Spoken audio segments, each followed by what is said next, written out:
warahmatullahi wabarakatuh. Perkenalkan, nama saya Khairunisa dari Pendidikan Jasmani Kesehatan dan Rekreasi semester 5, jurusan Pendidikan Olahraga Fakultas Keguruan dan Ilmu Pendidikan Universitas Riau. Di sini saya akan memberikan contoh sekaligus menjelaskan berbagai jenis olahraga rekreasi dalam bentuk permainan yang biasanya dapat dilakukan oleh anak SD maupun SMP. Oke, langsung saja. Ini salah satu jenis permainan olahraga rekreasi yang akan dimainkan oleh anak-anak SD. Yang pertama itu namanya engklek. Dek, sini dek. Sini.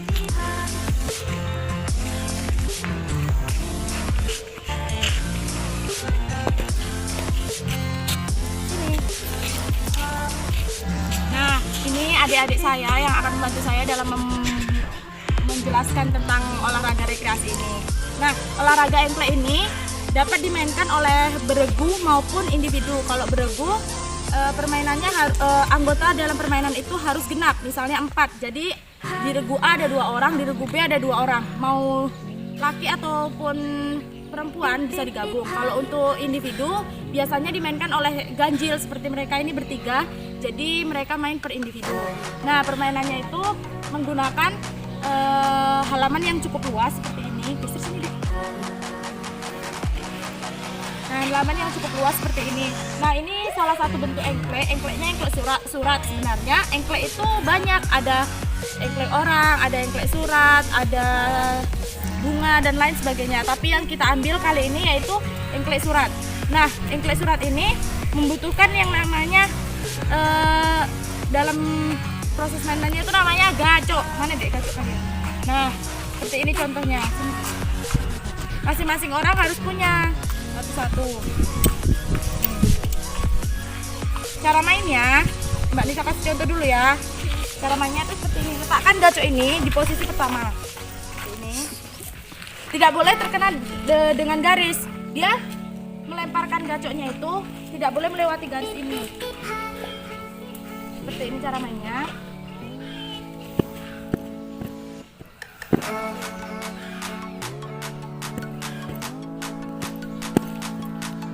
Kembali, biasanya gacok ini harus diambil dulu dan tergantung peraturan, boleh nampak gigi, boleh tidak, tergantung kesepakatan sebelum melakukan permainannya.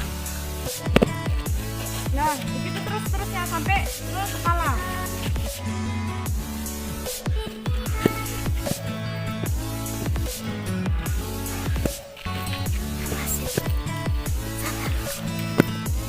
Seperti itu.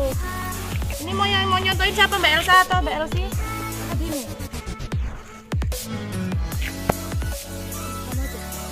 Lempar dulu gacoknya, udah ada gacoknya kan, Dek?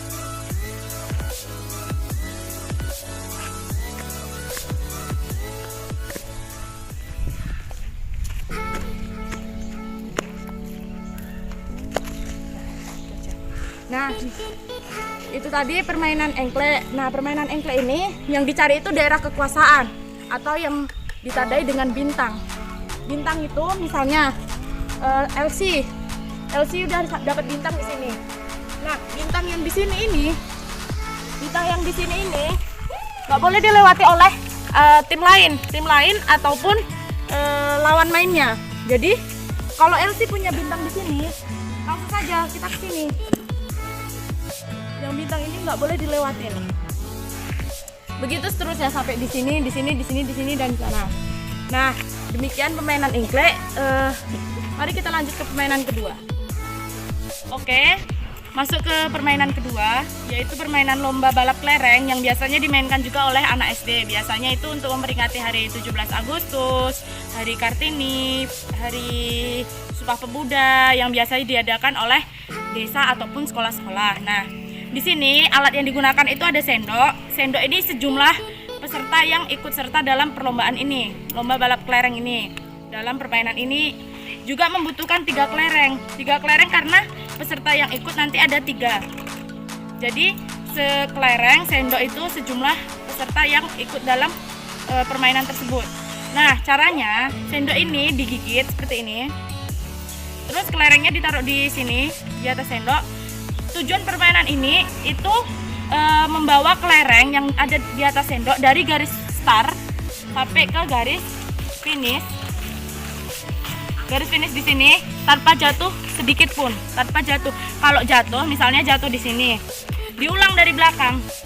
Gitu seterusnya sampai ada pemenangnya. Oke, langsung saja saya contohkan.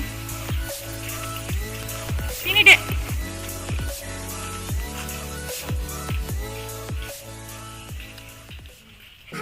Pegang dulu sama saya.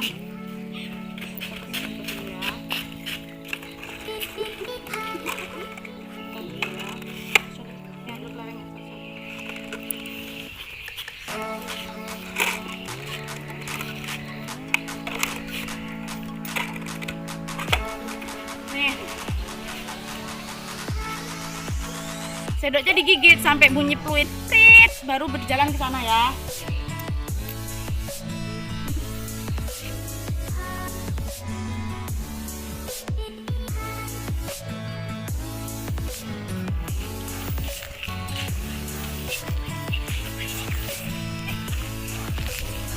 Nah, seperti itu cara mainnya. Oke, langsung saja kita uji ke anak-anak ya. Tunggu bunyi fluid dari kakak dulu ya.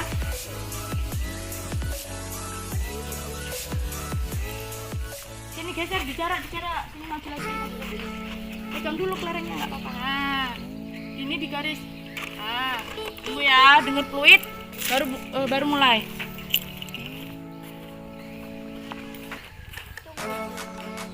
Siap? Aduh. Tangannya di belakang. Saja. Nah. 1, 2, 3.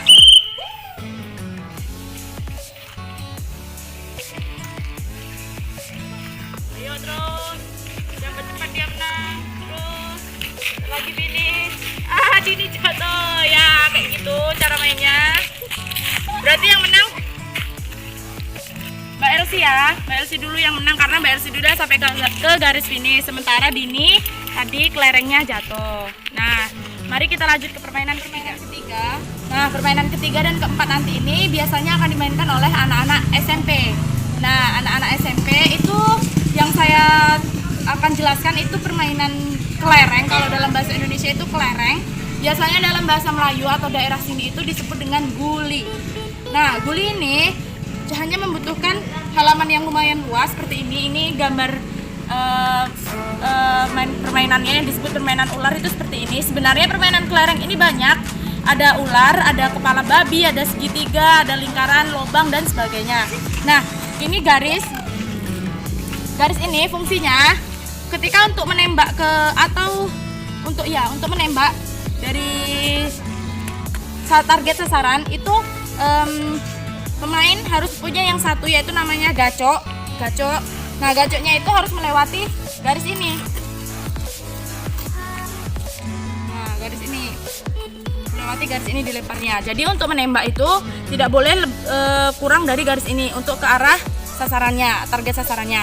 Nah, permainannya ini biasanya dilakukan oleh anak-anak laki-laki, tapi bisa juga diikuti oleh anak perempuan. Nah, laki dan perempuan bisa bermain secara bersamaan. Biasanya permainan ini dimainkan secara individu, tidak bisa berkelompok, secara individu. Misalnya mau main 5-an, berarti si A itu memberikan 5 kelerengnya, si B 5, si C 5 untuk dipasang ke sini. Nah, misalnya nih, Dek. Cepet. Nah, ini namanya adik-adik saya yang akan membantu saya. Ini Jihan, ini Eva, ini anak SMP. Nah, ini misalnya mereka akan bermain bertiga sama saya. Jadi mereka harus punya, kalau mainnya 5-an, mereka harus punya 6 kelereng. Yang satu kelereng untuk sebagai peluru atau gacok yang mereka pakai.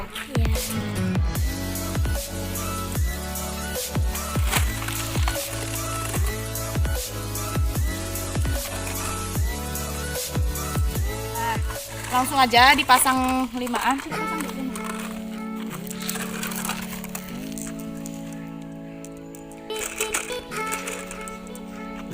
Dikit ya.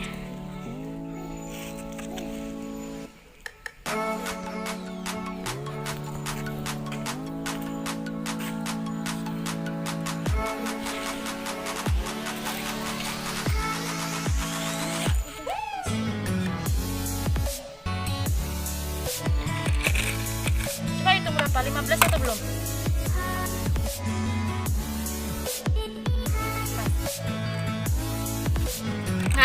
Peraturan selanjutnya itu, peraturannya itu ada yang namanya pot.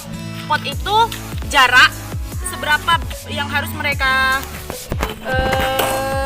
lewati untuk mendapatkan kelereng. Misalnya Jihan kena di nomor 2 ini, kelereng yang nomor 2.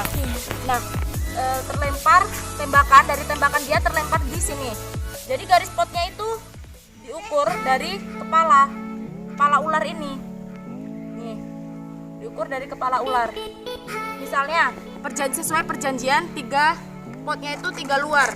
Berarti pakai kelereng diukur 3 kelereng seperti ini. Nah, ini kan jauh. Berarti ini resmi atau sah didapat oleh Jihan. Nah, misalnya Jihan dapat di nomor 2. Nomor 2 ini berarti dari nomor 2 ke belakang ini menjadi hak miliknya. Nah, seperti itu. Oke, langsung saja kita praktekkan. Nah, bentar dulu ya, Mbak dulu ya.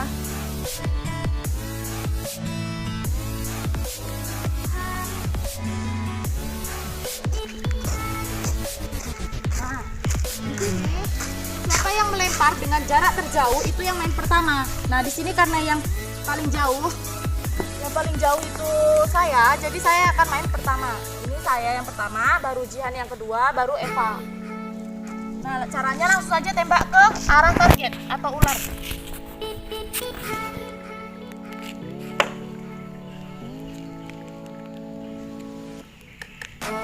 Nah, seperti itu sampai ada yang kena. Sampai ada yang kena ke target ini. Misalnya udah kena bagian sini. Berarti dari kelereng yang nomor 2 sampai ke belakang ini menjadi hak milik si pemenang yang mengenakan tadi. Jadi nanti bisa kesepakatan lagi mau berapaan lagi, misalnya empatan lagi gitu, seterusnya. Coba sekali lagi sampai kena ya, Dek.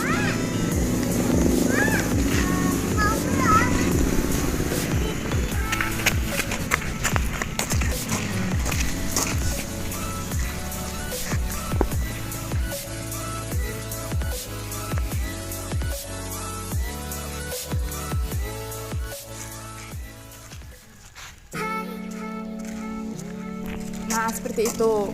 Oke, kita lanjut ke permainan terakhir, itu permainan keempat, yaitu lomba balap karung. Nah, alat yang digunakan itu ada karung. Karung ini sebanyak jumlah peserta dalam sesi misalnya ada sesi pertama 3 orang, berarti karungnya 3. Sesi kedua 4 orang, berarti karungnya 4, dan seterusnya. Nah, jumlah orang atau peserta dalam satu sesi itu tergantung luas arena. Misalnya luas arena dan jumlah peserta. Misalnya luas arenanya ada sekitar 5 meter. 5 meter berarti hanya bisa diikuti oleh 3 peserta setiap sesinya, karena harus jaga jarak karena takutnya tabrakan. Nah, tujuan dari permainan lompat karung ini melompat secepat-cepatnya, sejauh-jauhnya dalam waktu sesingkat-singkatnya. Jadi tujuannya itu dari garis start ke garis finish melompat dengan jarak lompatan sejauh-jauhnya dalam waktu secepat-cepatnya. Di sini garis start. Nah, garis finishnya itu di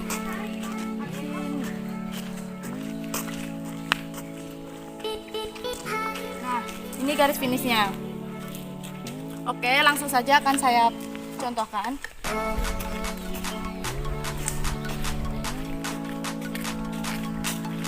Lihat sini, Dek.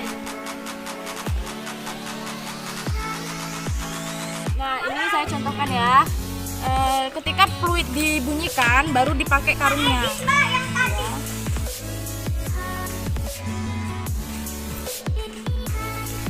Nih, saya contohin ini fluidnya. Ini biar dicontohin dulu biar tahu cara mainnya. Ini adik saya yang tadi akan membantu. Nah, ketika bunyi fluid langsung dipakai karungnya secepat mungkin. Langsung dipakai karungnya secepat mungkin. Baru lompat.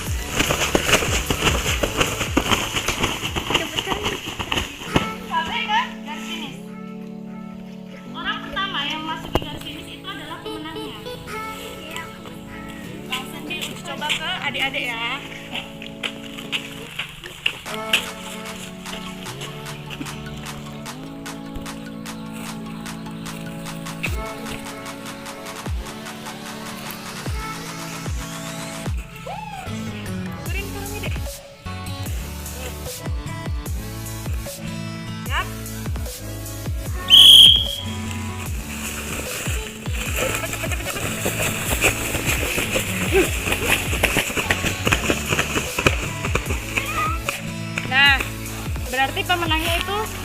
si Jihan karena dia yang duluan sampai ke garis finish. Begitu seterusnya sampai ke sesi kedua, tiga apabila ada sesi-sesi berikutnya hingga ke babak final. Demikian penjelasan permainan balap karung. Terima kasih.